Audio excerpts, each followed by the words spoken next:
mahnını kardeşimiz Ferman'ın adından evladı Dilarə balamızın adına həsr olunur.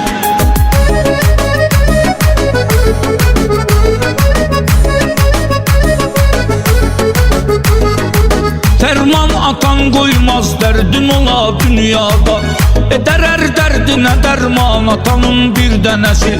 Atan istemir ki kızı peşman olsun, her neyin var sana bu dünyada kurban olsun. Her neyin var sana bu dünyada kurban olsun.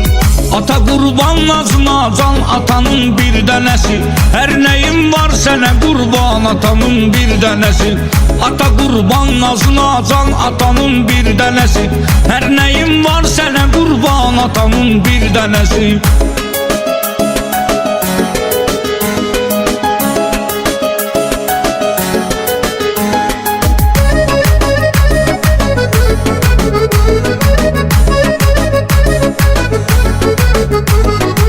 Seni öz canından da çok isteyip hatta anam, odur her vakti seni əzizleyen alına yanan.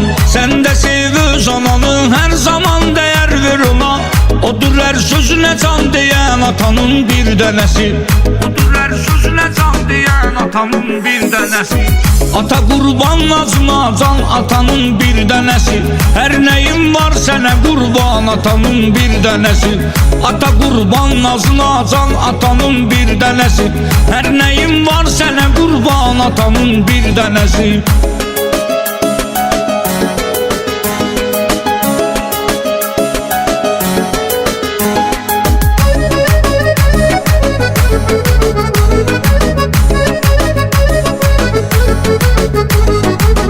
Dilarə atan çok isteyipti bu hayatta seni, bibinlenen baban dayın sevir her zaman seni.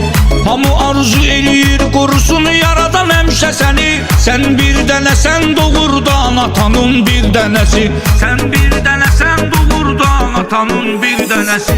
Ata kurban nazına can atanın bir denesi, her neyin var sana kurban atanın bir denesi. Ata kurban nazına can atanın bir denesi, her neyin var sana kurban atanın bir denesi.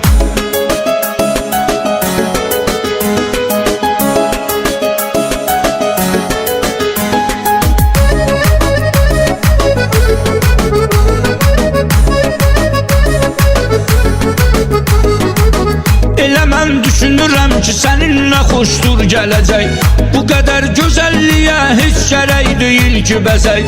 Səni xəlq eyləyib Allah bizə nur üzlü mələk, eləyirsən bizi heyran atanın bir dənəsi. Eləyirsən bizi heyran atanın bir dənəsi. Ata kurban nazına can atanın bir dənəsi, her neyin var sana kurban atanın bir dənəsi. Ata kurban nazına can atanın bir denesi, her neyin var sana kurban atanın bir denesi.